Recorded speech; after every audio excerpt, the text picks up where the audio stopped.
ప్రాణం అని విన్నవించు ఈ పాటని.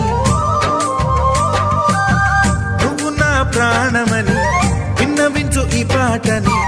ఎక్కడో దూరానున్నా చుక్కలే విన్నా గాని కదిలించలేదా కాస్త కూడా నీ మనసుని.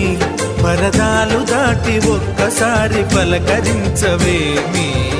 అందరినీ ఇలా వెంటపడి అడగాల సరదాగా నువ్వే ఎదురైతే సరిపోదా. నిద్రపోతున్న రాత్రి నడిగా